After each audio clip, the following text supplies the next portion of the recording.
듣다 보면 궁금해지고 보다 보면 책을 결국 사게 만드는 본격 책 읽기 독서 원상 방송 책 읽어주는 기자 둘. 저는 김기혁 기자예요. 정현욱입니다. 안녕하세요. 방송을 시작하기 앞서서 제가 마스크를 쓰고 진행을 해야 한다는 점 왜? 미리 말씀을 드리겠습니다. 왜 써요? 얼굴 빨개가지고 빨간데 뭐 지금도 여기 빨갛 제가 보이는데 시청자 여러분께 이거를 제 면상을 그대로 공개하는 거는 굉장히 실례다 이런 생각이 들어서 오늘 마스크 쓰고 그냥 벗고 해. 안 해. 답답해. 안 해. 아이고.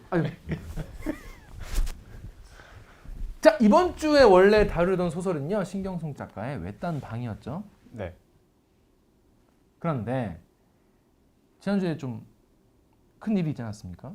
갑자기 지난 지난 일요일에 우리 문학계에 큰 족적을 남겼었던 분이 별세를 하셔가지고 관련한 이야기를 한번 짚어보는 게 좋겠다는 의견이 있어서, 왜냐하면 좀 우리가 살면서 한번 고민해 봐야 될 지점 같은 걸 많이 남겨준 분이에요. 그래서 그분에 대한 이야기를 잠깐 이번 주에는 그분 이야기를 하는 그게 걸로. 중요해서 하는 거죠? 그렇죠. 외딴방 안 읽어서 그런 거 아니죠? 외딴방이 너무 길어서 그런 게 아닙니다, 여러분. 절대 아닌 절대 거죠. 아닙니다. 네. 그건 오해하지 말았으면 좋겠고요.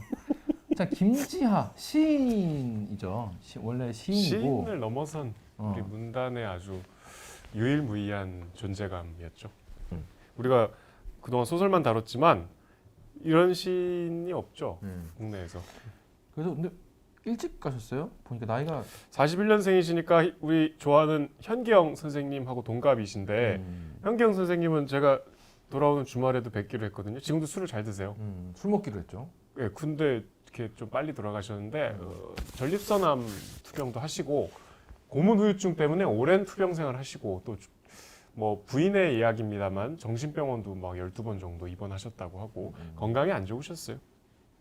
그래서 김지하라는 사람 이름은 다 들어보셨을 거고, 누구는 되게 애증의 사람일 수도 있고, 애증이면 다행이죠. 애증이면 다행히 어떤 분은 또 되게 미워하시는 분도 계실 거고. 네. 근데 그 사람이 남겼던, 그분이 남긴 글과 또 행동 양태의 변화, 왜 이런 판단을 했는지 뭐 이런 거 사실 되게 재밌는, 되게 우리가 짚어볼 만한 이야기이기 때문에 이번 주에는 김지하의 생애와 문학 세계를 한번 얘기를 해보는 시간을 가지도록 하겠습니다. 충분히 그럴 만한 분이죠.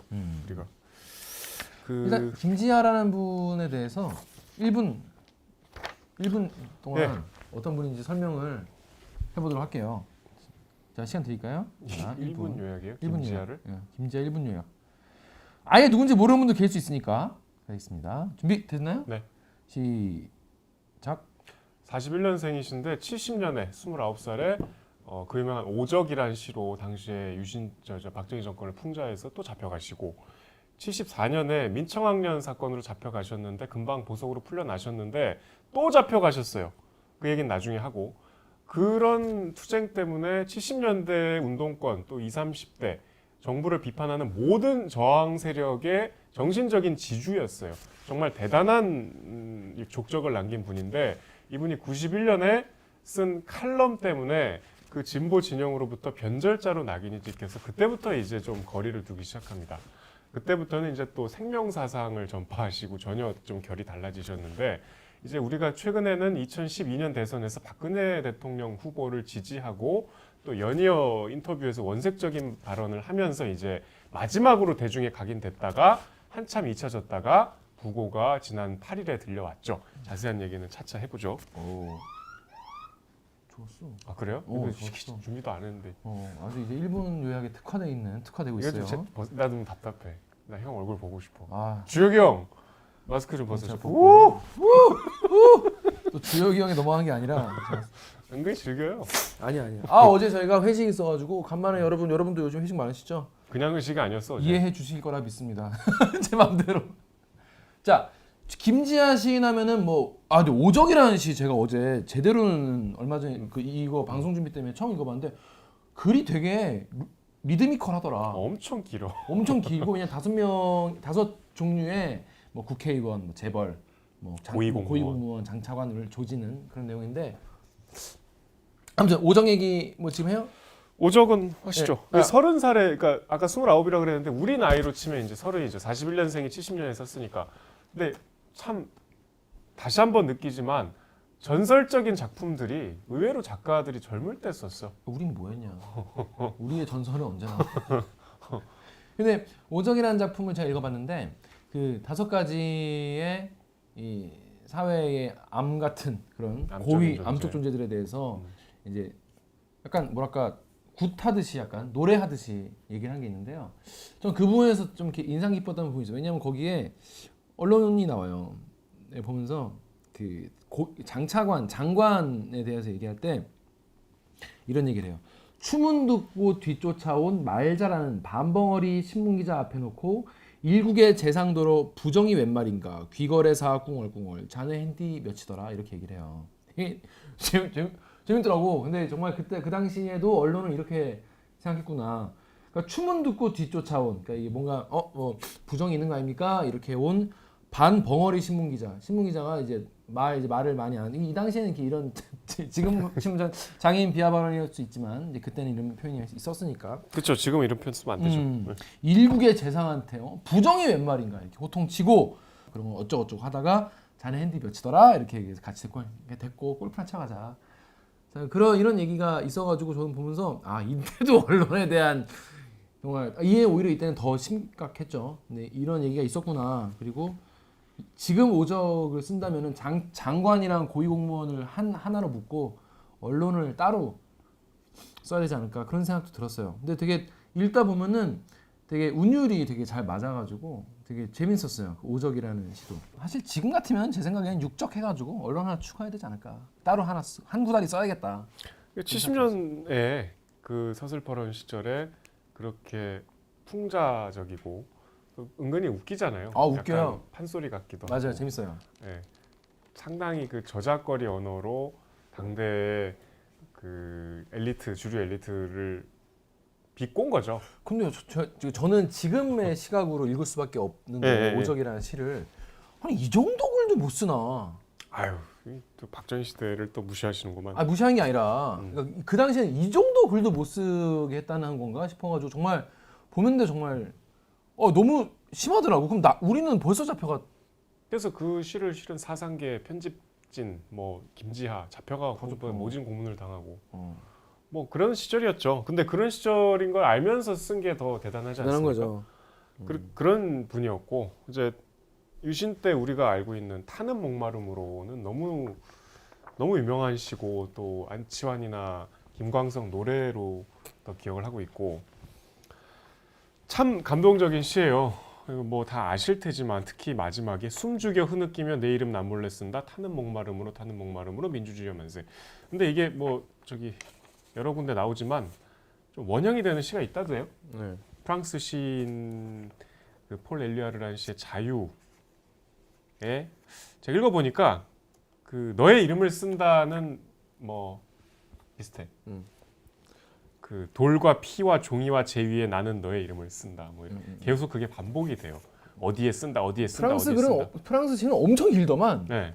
근데 저는 뭐 여기서 모티브를 갖고 왔을지라도 이 타는 목마름으로란 시의 이 강렬한 어떤 절박한 느낌 그리고 그 순간 지나가다가 누가 백모로 쓴 걸 보고서 막 절규하는 느낌.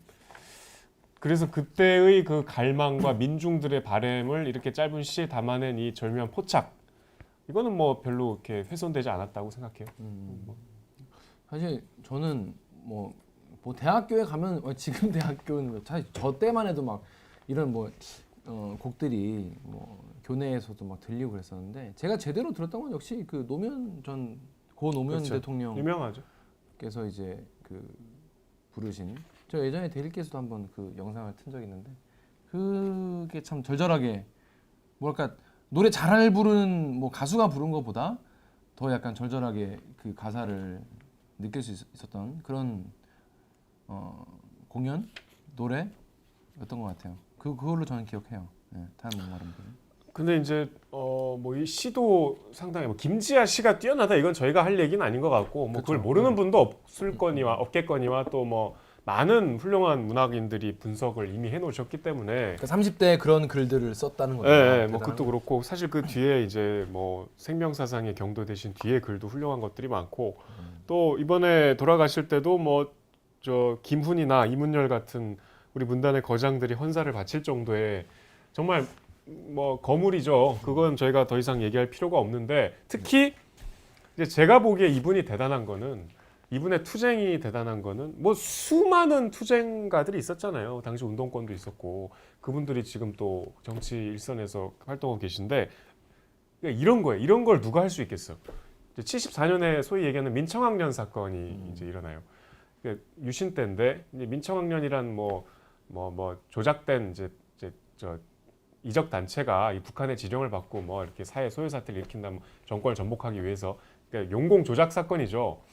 근데 그 민청학년 사건에 연루가 돼서 김재하 선생이 이제 잡혀가요. 근데 보석으로 몇 개월 있다 풀려나. 근데 그 안에서 이 민청학년 사건의 배후가 이제 인혁당 재건이다 그랬잖아요. 인혁당 사건 다 아시죠? 인혁당 사건은 1차, 2차가 있습니다. 64, 74인데 64년에 인혁당 사건이 한 번 있었어요. 그 인민혁명당에서 이제 북한의 지령을 받고 또 막 이랬는데 그때 이제 검사들조차 그 서슬퍼런 시대의 검사들조차 이 국정원에서 당시 중앙정보부에서 너무 고문을 해서 증거들을 조작해서 이제 검찰로 넘긴 거야. 검찰이 이걸 법원에 가서 기소해서 공소 유지를 해야 되는데 이 검사들도 양심상 도저히 이걸 못 하겠는 거야. 다 이거 조작된 증거들이니까. 그래서 막 그때 막 부장판사가 사임하고 굉장히 소요 사태가 있었어요. 그래서 뭐 그때 사형된 사람은 없었어. 근데 이게 10년이 지나서 다시 인혁당 재건이라는 곳에서 이 민청학년을 주도했다. 그래서 그때 일부를 다시 잡아들여서 그 아시죠? 사법살인. 이 중에 8명은 대법원 판결 나고 18시간 만에 사형이 집행이 돼요. 그래서 이건 정말 우리 사법 역사의 가장 큰 오점으로 남아 있는데 그 얘기를 안 해서 당사자들한테 그러니까 민청학년 사건으로 이분이 감옥에 가서 그 인혁당 재건이 사람들이 잡혀와 갖고 이제 막 그 다시 조작된 이 과정들을 당사자들로부터 들었어요. 이게 진짜 아무 증거가 없는데 괜히 그냥 갖다 붙이려고 이 당시에 중앙정보부에서 이렇게 끌어모은 그 정황을 이 양반이 듣고 이제 보석으로 풀려 나왔어. 감옥에서 뭐 김지아가 감옥에서 놀다 나왔겠어요? 거기서 모진 고문도 당하고 뭐 고초를 겪다 나왔겠지. 근데 이제 이 양반이 그 얘기를 들은 이상은 가만히 못 있겠는 거야. 그래서 이 제가 이제 연말마다 읽는 이 리영희 선생의 대화라는 이 제가 한 뭐 수십 번 읽었는데 연말마다 읽어요? 연말마다 전 항상 이거 읽어요. 근데 여기에 그 얘기가 나와요. 그러니까 지하가 74년에 김지하가 이제 이 리영희 선생이 살던 제기동 집에 그 투옥됐다가 보석으로 나와서 이제 찾아와 갖고 내가 중앙정보부에서 얼마나 야만적인 고문을 당했는가 사실을 폭로하는 글을 쓰겠다고 말을 하길래 리영희 선생이 말렸대요. 왜냐하면 또 감옥 가야 되니까. 너 뭐 그러다 몸 상한다. 그래갖고 지금은 휴양하는 셈 치고 시골 여행이나 해라. 그래, 그동안 네가 동학농민혁명운동에 관심이 많았으니까 녹음기 한 대 들고 호남 지방을 돌면서 동학 현장 녹취를 해라. 자료 조사하면서 좀 쉬어라. 그렇게 얘기한 거야. 그래서 알았다 그러고 집을 나갔대요.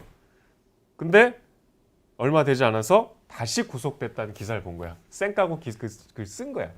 그러니까 안에서 인혁당 사람들이 한 얘기를 듣고 못 참고 쓴 거예요. 그래 또 잡혀가서 그때 진짜 죽도록 고문당했어요. 여러분, 내가 끌려가면 진짜 저는 고문을 뭐 글로만 봤지만 진짜 글로만 봐도 저는 나 같으면 다 불겠다. 잠깐만요. 불 테니까 치워주세요. 라고 할 것 같아. 너무 무섭지. 근데 그걸 당하고 그것도 한 번도 아니고 다시 내가 이걸 하면은 다시 잡혀가는데 이걸 못 참은 거야. 이거 정말 대단하지 않습니까? 어떻게 그래서 세상이 결국 알렸어요. 그때 그 쓴 책이 고행 1974라고 본인이 감옥에서 보고 들은 그 인혁당 사건의 조작 그 과정들이 폭로된 글이에요. 그래서 정말 그때 그 최고조로 고초를 겪으시고 꽤 오랫동안 감옥 생활을 하고 나오셨어요. 그래서 그때 몸이 다 망가졌죠.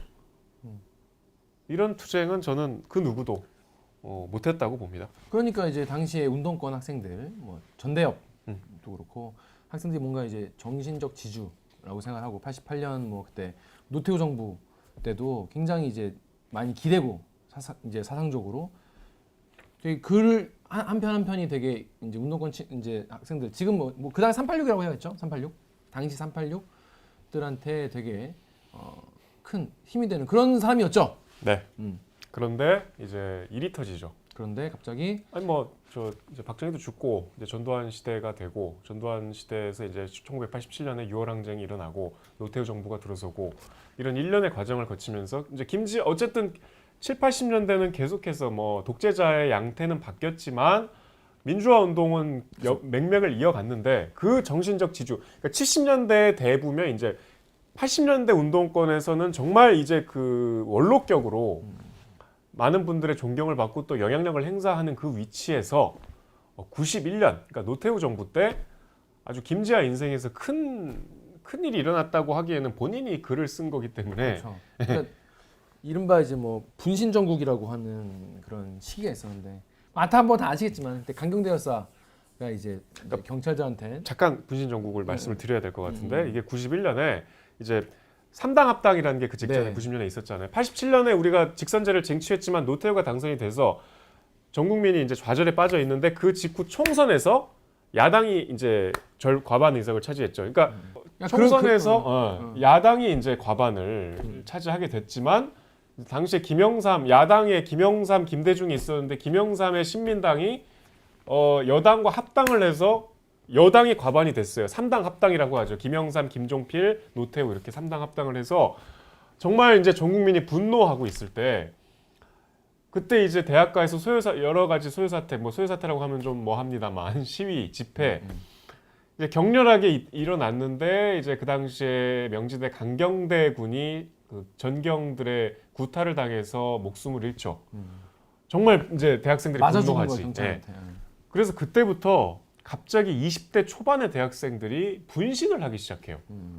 그래서 이제 네 번째로 분신한 김기설 열사 같은 경우는 이제 당시에 우리 최근에 많이 익숙하시는 강기훈 유서대필 사건과 아주 연관이 있죠. 뭐 그건 여기서 얘기하지 말고. 그러니까 아주 어린 학생들이 막 20살, 22살 이런 네. 정말 꽃다운 이건 너무 어려워. 이런 분들이 그것도 그냥 죽는 게 아니라 몸을 불사르면서 이 독재 정권 물러나라, 군사 정권 물러나라, 강경대의 죽음 책임져라. 이러니까 이제 이게 너무 이 사회가 이제 비극적인 국면으로 정권도 상당히 당황했죠. 네. 그렇게 흘러가다가 그러니까 이게 노태우 정부로서는 예상치 못한 일이었고 이거 어떡하지? 이러고 있는데 반전이 이제 그 뒤로 일어나는 게 약간 이 학생 운동이 너무 이 철없이 목숨을 막 함부로 희생하고 그 와중에 그거를 부추기고 해서 과격하게 흘러간다 이런 약간 이제 일반 시민들의 원래 대세를 좌우하는 거는 일부 운동권이 아니고 범국민적인 여론이잖아요. 대학생 너무 심하다. 이렇게 흘러가는 사건이 이제 여론의 흐름이 바뀌는데 그 계기를 이 김지하 선생이 줬어요. 그 비극적인 일이야. 뭐죠? 죽음의 구판을 걷어치워라. 물론 이제 그 제목은 그게 아니라 원래 제목은 뭐 김지하가 젊은 벗들에게 뭐 하는 말인가 뭐 그런 식의 제목이었는데 왜 조선일보에 실었어요 이거를? 그 직전에 그런 일이 있었대요. 너무 이러니까 이제 노태우 정부에서 신문사 편집국장들을 다 부른 거야. 저 뭐 방송국도 그렇고 보도국장들을 다 불러갖고 야 이거 좀 기사 좀 제대로 이 약간 좀 이거 무마시키는 기사 연재를 좀 해봐라. 그래갖고 그때 뭐 운동권의 이런 과격한 시위를 좀 비난하고 네. 분신하지 말라는 뉘앙스로 좀 그러니까 이제 써줘라 이런 얘기. 노골적으로 못하니까 그런 식이었겠죠. 예를 들면 이제 뭐 대학생도 공부합시다 시리즈 뭐 이런 걸 주문했대요 실제로. 근데 이제 신문사들은 원래 당시에 말을 안 듣잖아. 그래서 그 주문한 것조차 폭로를 해버린 거야. 근데 이제 방송국들은 또 열심히 그를 또 KBS는 그때 이제 기획 보도를 하고 그랬대요. 그런 와중에 이제 조선일보에 지금 얘기한 이 칼럼이 나온 거죠. 근데 이제 저도 뭐 그 글은 워낙 유명해서 저도 예전에도 읽었는데 이번에 또 읽었는데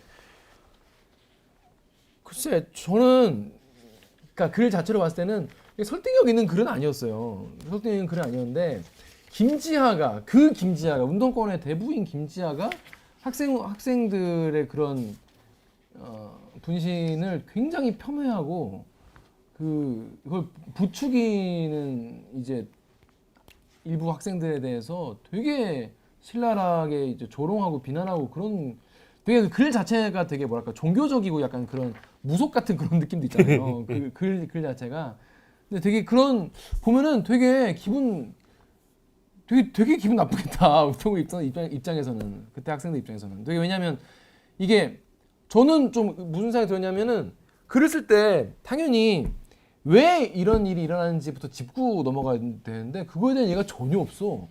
그러니까 아예 없어. 그러니까 왜 이런 글을 쓰셨을까 그때 김지아 씨가 생각해 보면은 그러니까 예를 들어 노태우가 나쁜 거는 군부 독재가 나쁜 건 당연히 아니까 그 얘기까지 굳이 할 필요 있겠나 싶어가지고 썼는지 뭐 왠지 모르겠지만은 일방적으로 이 죽음의 구판을 거쳐라 왜 그렇게 그러니까 쉽게 말해서 젊은 20살이 뭘 안다고 그렇게 뭐 죽냐 그렇게 그리고 너희 그렇게 목숨이 어떤 한 정권이나 사상보다 더 중요한데 어떻게 목숨을 그렇게 버릴 수가 있냐 뭐 물론 김지아 선생이 되게 생명주의 뭐 그런 거에 관심이 많으셔가지고 그런 어떤 분신이나 자살이나 그런 죽는 거에 대해서 굉장히 더 나쁘게 봐서 그렇게 쓴 걸 수도 있겠다 이런 생각도 들었어요. 근데 굉장히 저로서는 글 자체가 되게 일방적인, 되게 뭐라고만 계속하는 그런 글이어가지고 되게 다시 읽어도 잘 이해 안 되는.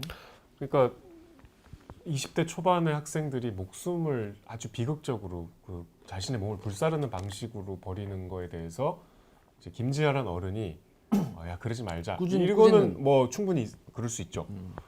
뭐 조선일보에 기고를 했을지라도. 그러니까 말릴 수는 있어요. 야 알겠는데 진짜 생명이 더 중요한 거니까 야 그렇게는 하지 마. 이러면 이제 이렇게 김지아가 이걸로 욕 먹지는 않았을 거예요. 맞아요. 근데 많은 분들이 그런 글인 줄 오해하고 계시는데 글을 읽어보면 그렇지가 않아요. 굉장히 되게 일단 쪽으로 뭐라고 했어. 어쨌든 그러니까 만약에 그 20살 이제 뭐 제일 처음에 분신한 뭐 저 그 서강대였나요? 그런 분들이 만약에 그때 분신을 시도하다가 못하고 나이를 먹고 이러면 자기의 그 시도를 후회할 수 있겠죠. 그쵸. 나이를 먹으면 뭐 사람이라는 게 이제 나이를 먹고 배우는 게 쌓여갈수록 생각이 달라지니까. 근데 어쨌든 생각이 뭐 짧고 세상에 대한 식견이 부족할지라도 어린 나이에 그런 결단을 했다는 건 대단히 슬프고 비극적이고 아픈 일이잖아요. 그렇게 엄청난 결심을 한 것도 분명한 사실인데 그 죽음을 어느 민중이 당신들처럼 그렇게 경박스럽게 목숨을 버리던가 아주 폄하해요. 그 이미 죽어버린 목숨을 철부지란 말도 정확하지 않다. 논의는 철부지조차도 아니다. 당신들은 지금 극히 위태롭다. 뭐 하면서 이제 생명에 대한 얘기를 하다가 저는 이 대목이 제일 소름 끼치는데 네크로필리아란 말을 써요. 네크로필리아가 이제 죽음에 대해서 이렇게 두려워하지 않는 건데 이게 좀 더 비하하는 말이죠. 시체를 좋아하는. 네크로 시체를 좋아하는. 그러니까 목숨을 그러니까 우리 무슨 뭐 중동에서 자산폭탄 테러 하듯이 싹쓸이 충동, 자살 특공대, 테러리즘, 파시즘의 시작. 정말 나쁜 건 다 갖다. 정말 일방적으로 매도하는 거죠. 나는 그곳에서 이미 오래전에 일본 전학연의 몰락의 냄새를 맡을 수 있다. 이 모순은 어찌했습니까? 당신들 무슨 짓 하고 있는가? 이거는 이 글에 본인이 나중에 뭐 이 죽음의 구판 거다 이 제목도 내가 쓴 게 아니고 나는 어떤 생명사상을 이분이 이제 감옥에 아까 그 민청학령 그 감옥에 있을 때 생명사상의 경도가 됐다고 해요.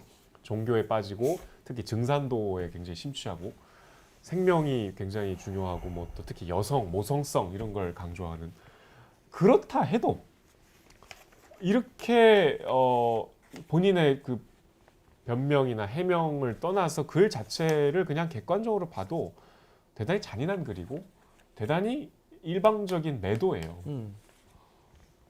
이 글로 인해서 이제 91년에 김지아가 그 진보적인 지식인 진영에서 고립되는 이제 사태가 생기죠. 근데 보면은 그 글이 일반 시민들한테는 김지아가 이렇게 말할 정도면 진짜 운동권들이 문제가 많나 보다 이렇게 생각할 수 있지 않겠습니까? 그러니까 이 글이 저는 예를 들어서 제가 감히 제가 김지아의 뭐 금자탑 뭐 이런 거에 제가 뭐 기스 하나 흠집 하나 낼 수 있겠습니까만은 제가 그냥 객관적으로 전 논술광사 출신으로서 취임사지만 보면은 이건 뭐 그런 형식을 갖춘 글이 아니잖아요. 기본적으로 서론, 본론, 결론 뭐 이런 글은 아니지만 이렇게 쓰면 일단 틀린 내용이 너무 많고 누구를 이제 설득하려는 글이 아니라 매도하고 비방하고 그냥 근데 그 글을 김지아가 쓴 거지. 그러니까 다름 아닌. 김재환 썼기 때문에 운동권 당시 이제 지금 운동권 뭐 지금 뭐 있지도 않지만 그 당시에 어떤 대학 시절 대학생들의 어떤 생각에는 굉장히 엄청난 충격이었을 것 같아요. 그러니까 이제 그 다음에 우리는 그를 변절자라 부르자 뭐 그런 이거에 김지아에 답한다는 글도 나왔어요. 이제 김지아의 글을 시작으로 뭔가 여론이 바뀌기 시작하면서 그 즉시 당시 서강대 박홍 총장이 이제 이 죽음엔 배우 세력이 있다 이런 말을 박홍 총장 오랜만에 연이어하죠. 듣는, 예. 예. 누군가 그러니까 이 죽음이 이렇게 순수한 죽음이 아니고 배우가 정말 이 어린 내 청춘을 바쳐서 이 보수 독재자의 내가 흠집을 내야겠다 이게 아니고 뭔가 누가 음험한 배우 정치적인 목적이 있다. IS야 무슨? 네, 뭐 그렇게 이제 주장을 하고 나온 데다가 그 뒤에 또 이제 정원식 총리 밀가루 테러 사건이 일어나죠. 이제 당시에 이제 노태우 정권에서는 또 이런 여러 가지 공안 정국을 좀 타개해 보려고 교수 출신의 정원식 씨를 총리에 임명했는데 이분이 이제 앞서서 문교부 장관을 하셨어요. 그때 지금으로 치면 교육부 장관을 하면서 전교조를 탄압했어. 그래서 이제 이 양반이 문교부 장관 물러나고 이제 여러 대학에서 시간 강사를 하셨거든. 그래서 이제 총리로 임명됐는데 그때 이제 외대에서 강의를 하고 있었나 봐요. 그러니까 이제 기자들이 글로 다 몰려갔지. 마지막 강의. 네. 그런데 이제 대학생들도 몰려갔지. 야 이거 전교조 탄압했던 저놈 가만둘 수 없다. 그렇죠. 근데 이제 당시로서는 상당히 학생들도 왜냐면 맨날 파이프로 하고 뭐 저 최루탄 맞으면서 화염병 던지고 이러다가 온건하게 이제 계란과 밀가루를 던졌어. 근데 마침 기자들이 거기 다 와 있었거든. 그래갖고 백발의 교수가 막 밀가루 범벅이 돼서 황급히 도망가다시피 하는 그 사진이 막 도배가 됐어요. 그러니까 일반 시민들은.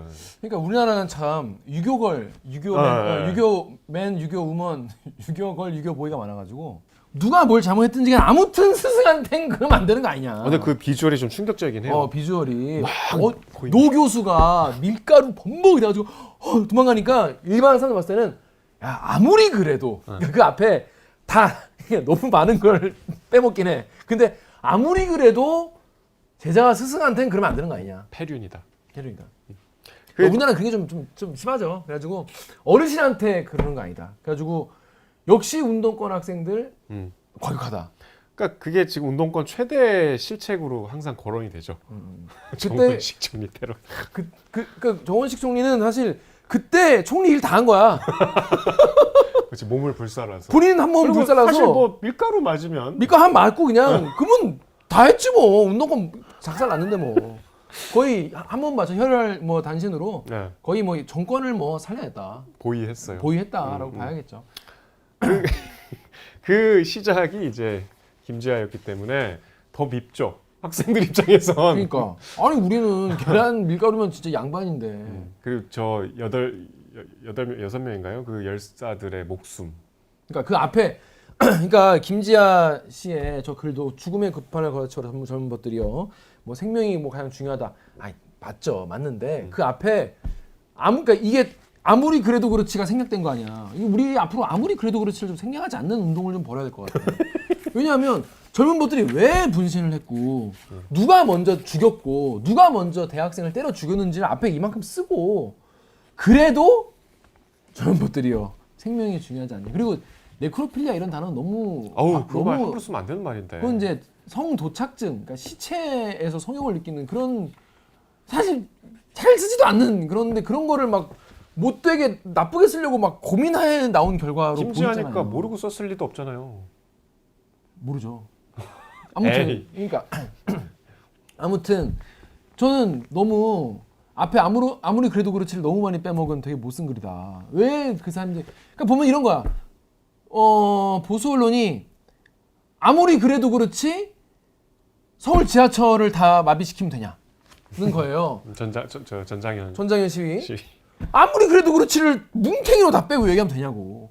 시민들이 그러니까 뭐 또 언론에서 아무리 그래도 그렇지 그렇게 시위에 나와가지고 도심 교통을 마비시키면 되냐. 그것 때문에 뭐 출근이 늦어지고 어떤 애들은 시험 보러 늦지 않았냐. 그러니까 아무리 그래도 그렇지를 너무 생략하는 게 문제다. 이유를 좀 얘기를 해줘야 되는데 근데 죽음의 급판을 거쳐오라는 본인, 그러니까 이게 왜 더 문제냐면 예를 들어 KBS가 그렇게 얘기한다거나 그냥 뭐 조선일보에서 기사가 그렇게 얘기하면 아 KBS니까 조선일보니까 아 걔네 뭐 언론이야 마씨 뭐 정권에 뭐 충성하는 거지 이렇게 생각할 수 있지만은 김지아가 이렇게 썼다니까 일반 시민들도 이거를 굉장히 무겁게 받아들이고 운동권에 대해서 그때부터 배관시하기 시작하고 운동권 내부에서도 이거에 대해서 굉장히 고민을 많이 하기 시작했다. 왜냐하면 앞에 제가 말씀드렸잖아요. 진짜 목숨을 던지고 이 두려움을 극복해서 온몸으로 독재한 거한 분이에요. 나는 그렇게 못했는데 저분은 그렇게 했잖아. 근데 그렇다면 저분이 얘기하는 무언가가 왜? 권위가 있지. 그렇지. 왜 저렇게 목숨을 버려하면서까지 하고자 하는 말이 뭔지를 들어봐야 되는 건데 그게 아니라 그 앞을 다 날려버리고 죽지 말라는 얘기밖에 없어 보면은. 그리고 니네가 아까 얘기했지만 어느 민중이 그렇게 경박스럽게 자살하냐고. 아니 경박하게 자살하는 사람이 어디 있습니까? 자기 목숨을 버리는 건데. 그러니까 일반 그냥 생업에 바쁜 생활인들은 뭐 그렇지 선 넘었네. 아니 그 선 넘네. 라고 생각할 수 있죠. 김지아의 글을 보고 실제로 여론이 그렇게 됐고 그래서 이제 91년에 김지아의 어떤 입지가 이상해졌어요. 그리고 이제 뭐 좀 궁금했던 게 있어요. 제가 이제 그 당시에 살아보지 않았기 때문에 뭐 살긴 했죠. 91년. 그치 91년이면 제가 이제 저는 3학년, 5학년. 초등학교 5학년. 네. 5학년이면 뭐 상당히 시골 라인에. 알 거 다 알던. 네. 그때 김지아 글 보고 좀 저도 황당하긴 했어요. 그 당시에. 근데 그 당시에 김지아 씨가 이 글 쓰기 전에는 이 직전까지는 계속 괜찮았던 거예요? 글쎄 뭐 약간 그런 뭐 조짐이 있었던 거야? 이런 글은 처음이었으니까 다들 충격을 받았는데 그런 얘기는 있으니까 부인 김영주 여사께서 이제 박경리 선생의 사위잖아요. 김지아 선생이 상당히 이제 좀 김지아 선생이 여리고 상처를 잘 받는데요. 그래서 이 운동권 동지들로부터 좀 삐져 있었대. 뭐 이유는 정확하게 모르겠는데 이게 이제 뭐 시간이 지나면서 뭐 자기를 푸대접했다고 생각하고 뭐 이 글을 쓴 뒤는 완전히 이제 저 작가 협회에서 제명되고 막 그랬거든요. 더 그게 심해졌죠. 그래서 왕따를 당했다며. 근데 왕따 당할만 하지 뭐 이렇게 그랬었는데. 근데 이제 본인은 그거를 못 견디고 막 정신병원도 가고 12번이나 가셨다니까. 술만 드시고 아주 몸이 더 피폐해지셨다고 해요. 그러니까 좀 비극적인 일이죠.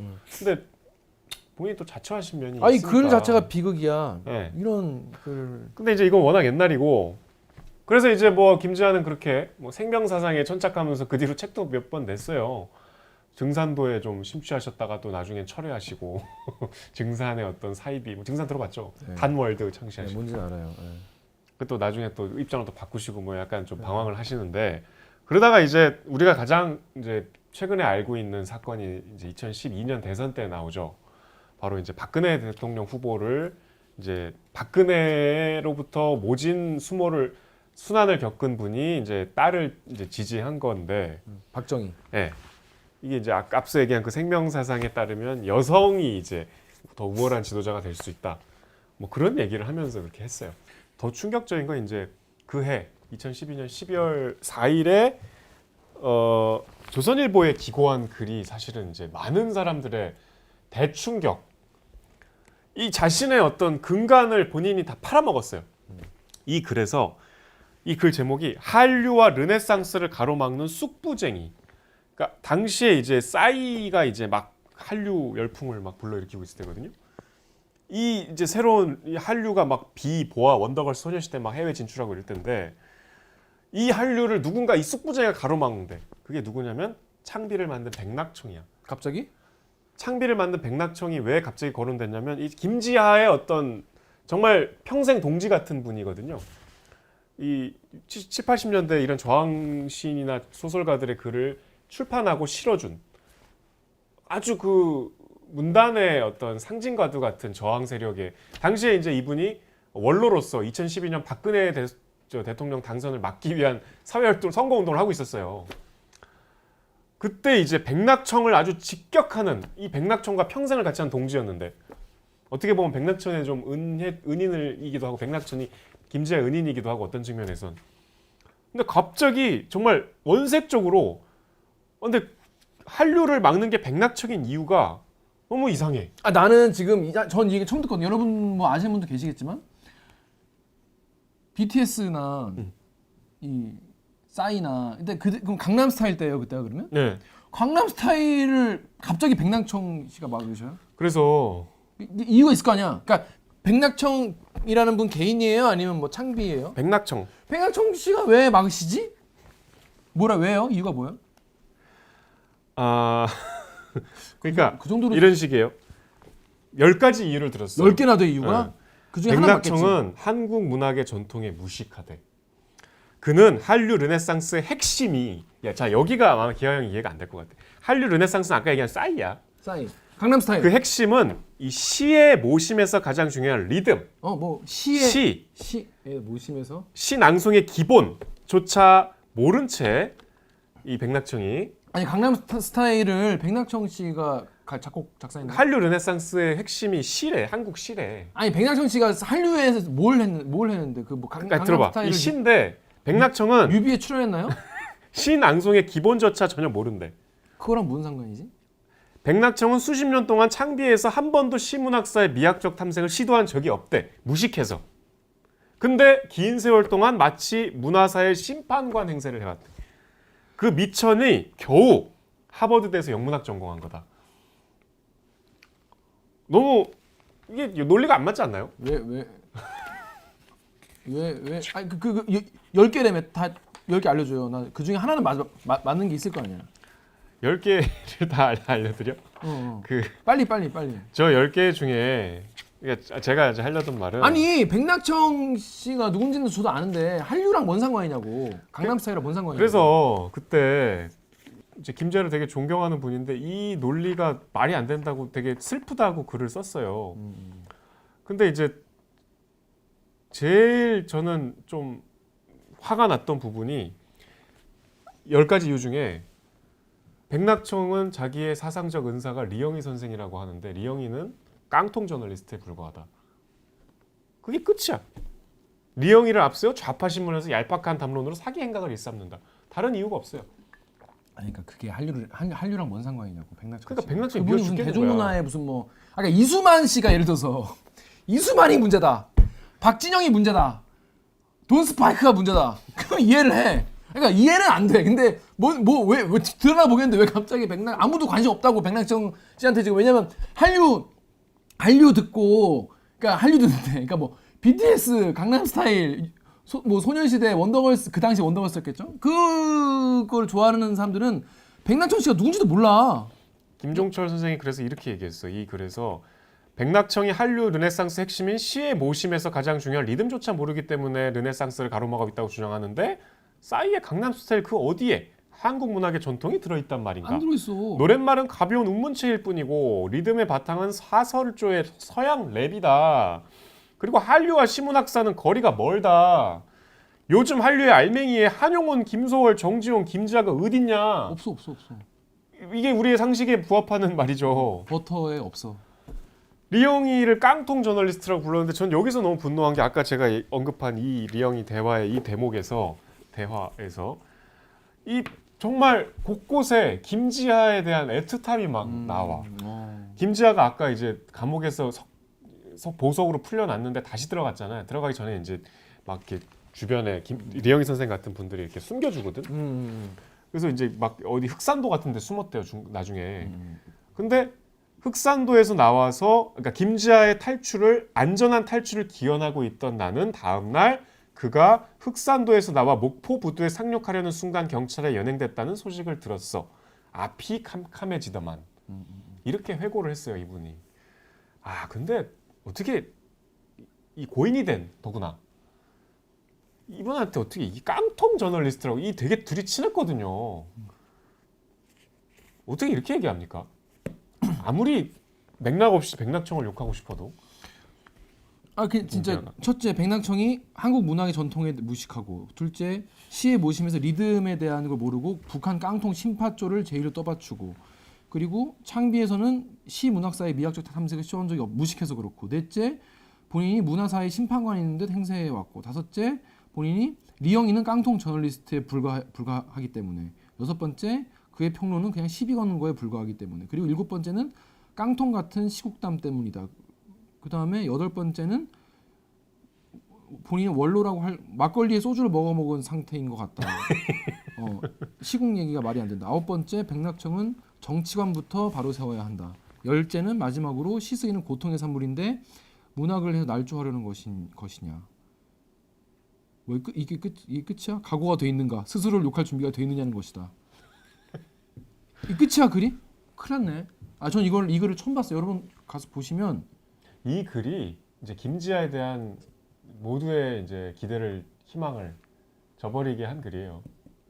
그래서 말도 안 돼. 이건 그냥 이런 거죠. 제가 김기화가 정연욱이 미워. KBS도 아니야. 클래식 대중화 가로막는 정연욱. 그러면 사람들이 클래식 관심 있는 사람들 볼 거 아니야. 근데 내용에는 클래식 얘기는 없고 정연욱은 뭐 술값을 잘 안 내고, 뭘 자꾸 강요하고, 막 그런 얘기만 계속 있는 거야. 지금 나 이걸 처음 봤네. 그거를 조선일보에 조선일보에 김지하의 이름으로 특별한 기고로 한류 르네상스를 가로막는 쑥부쟁이. 잘라 말한다. 자칭 문학의 원로라는 백낙청이 바르고 쑥부쟁이다. 왜? 11째 어쩌고 둘째 어쩌고. 근데 다 10개의 이유를 다 받는 리영이를 사상적 은사로 받들면 한류를 가로막는 겁니까? 그러니까 이게 뭐 돌아가신 분에 대한 망자에 대한 얘기가 아닌가? 아니 이제 글에 대한 얘기니까. 있으니까. 네. 글에 대한 얘기니까. 근데 솔직히 좀 약간 너무 좀 그러니까 좋다. 얼마나 열받아요. 그 지난 독재 정권에서도 기득권을 누렸던 그 언론에 내 70년대 나의 그 빛나는 업적과 존재감을, 물론 그의 작품 세계의 대양가두 같은 세상의 일부일 수 있지만, 그를 수많은 사람들이 따랐던 이유는 어쨌든 7, 80년대 행적 때문인데, 근데 너무 신기해. 어떻게 사람이 이렇게 바뀌지? 이게 현대사에서 갖는 의미가 그건 자기 게 아니잖아요. 물론 본인이 스스로 몸을 던졌으니까 해낸 것도 있지만 고초를 겪은 건 본인이지만 본인만의 역사는 아니거든요.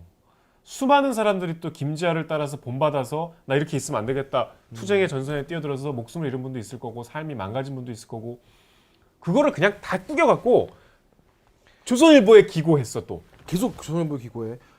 왜냐면 조선일보를 얼마나 신나겠어요. 그러니까 조선일보 입장에서 신나는 거지. 운동계에 대부라는 사람이 자꾸 이제 운동권 욕을 하니까 그렇게 좋은 게 없지. 죽음의 구판도 여기서 걷어치우고. 그러니까 뭐 지금 그 진중권 씨를 뭐 김지아의 너무 아니다. 아무리 김지아가 그렇다고 해도 진중권 씨의 글을 자꾸 이제 그 인터넷에 실어주는 건 똑같은 거지. 진중권도 이렇게 얘기하는 걸로 봐서는 뭐 민주당 개판 이런 얘기 하고 싶은 거잖아요. 그 의도가 있는데 그 의도에 자꾸 이용되시는.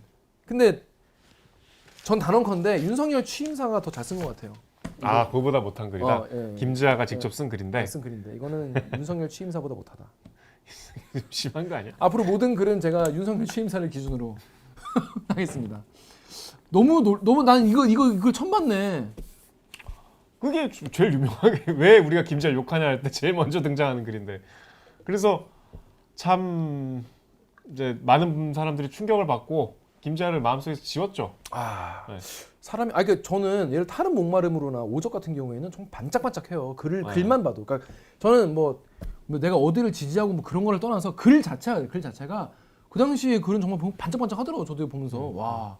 근데 이거는 저는 죽음의 구판을 걷어채워라도 그 당시에는 뭔가 이 사람들이 좀 이렇게 그런 약간 좀 철학적이고 약간 심미적이고 탐미적인 그런 글 같은 것도 잘 실리고 되게 그런 걸 좋아했었나 봐요. 되게 낭만이 있고 약간 그런 글에 대한. 그래서 죽음의 구판을 걷어채워라도 뭔가 이 당시의 문법인가 보다 이렇게 생각했거든. 아무리 그렇다고 해도 다 걷어낸 거긴 하지만 그 당시엔 이런 글이 문법이었나 싶었는데, 이거 2012년 글이잖아요. 숙부쟁이는. 네. 이건 좀 뭐랄까 좀 너무 제가 괜히 그러면 한 게 아니라 가서 읽어보세요. 왜냐면 되게 금방 읽고, 왜냐면 글이 너무 격이 너무 그러니까 우리가 너무 지금 이제 길게 얘기했는데 길지 않아. 너무 속상해. 91년 얘기, 2012년 얘기를 했는데, 이게 정말 젊은 사람들이 그의 그 지난한 행적을 모르고 최근에 말년의 몇 가지 실수로 매도한다 고인을 라고 얘기할 수 있을까요? 이 91년과 2012년에 이 두 편의 글이 저는 그렇지 않다고 봅니다. 네. 그래서 정찬 작가 저희 아버지의 장편 소설 중에 이제 길 저쪽이라는 책에 앞에 이제 박근혜 당선된 직후에 상갓집에 모인 구운동권 남자들이 어떤 사람이 이제 그 얘기를 해요. 김지아는 70년대 암흑 속에서 우리 곁에 숨쉬고 있던 척도 기준이었어. 우리의 청춘이 올바르게 성장할 수 있었던 것은 그 같은 척도가 우리 곁에 존재하고 있었기 때문이야. 김지아는 그런 자신의 모습을 스스로 허물어뜨렸어. 혹독한 암흑의 시대 속에서 우리가 진실이라 부른 것들, 존엄이라 부른 것들, 자유라 부른 것들, 사랑이라 부른 것들이 이 척도와 함께 허물어지고 말았어. 그 좌절감을. 근데 이거는 허물어진 수준이 아니라 이걸 가지고 반격을 해오니까 창으로 이렇게. 혼자 이렇게 내려간 게 그 아니고. 혼자 그냥 허물어지시면 아 뭐 힘들었나 보다 이럴 텐데 갑자기 아 박근혜 얘기 된다고 이러고 뭐 윤창중 잘했다. 윤창중 뭘 잘했다고 그랬죠? 인사를 잘했다. 아, 윤창중 예. 여러분 누군지 모르시면은 검색해 보세요. 제가 또 개인적으로 또 되게 뭐라고 하긴 또 애매한 입장이기 때문에 아무튼 그 윤창중 인사 그 아시죠? 그랩 블리츠크랭크 그랩 윤창중 선생. 김지아 동아일보에 1월 8일 기사입니다. 2013년. 김지아 윤창중 임명 잘한 일. 박근혜가 막말 하겠어? 박근혜 전 대통령 전 대통령 박근혜 씨는 막말에 말을 별로 안 하시잖아요, 기본적으로. 이때 이게 이제 이 말이 CBS 김현정의 뉴스쇼에 나와서 한 말인데 이 저 김현정 앵커가 그러니까 이 김지아가 여기 나와갖고 김대중 노무현 욕을 엄청 했어요. 북한에 돈 갖다 바쳤다고. 그래서 김현정 앵커가 그렇게 지원을 해서 통일과 가까워졌다는 의견도 있다 했더니 이 방송 빨갱이 방송이요? 라고 해서 또 무리를 일으키셨어. 그래서 아나 무인이시셨구만. 그래서 참 가슴이 아프죠. 왜 이렇게 되셨나? 그래서 결국 이때 이제 많은 평생 그 본인의 존재감을 스스로 허물어뜨린 뒤에 대중에게 충격을 안겨주고 잊혀진 뒤에 이제 거의 10년 만에 부고로 다시 돌아오셨죠. 그래서 우리가 이 방송을 하고 있는. 그 사이사이 인터뷰 같은 건 뭐 없어요. 조선일보랑 하면 했더만. 그게 최보식? 그 이때일 걸? 박근혜 대통령 당선되기 전. 그러면 아니 근데 문재인 대통령 얘기도 했어요. 맞아. 그 촛불 시위 때 한번 했었다. 그때도 저주에 가까운. 근데 이제 촛불 시위 잘했다. 뭐 당시에 우리 미투 운동 뭐 좋다 이런 얘기는 하셨어요.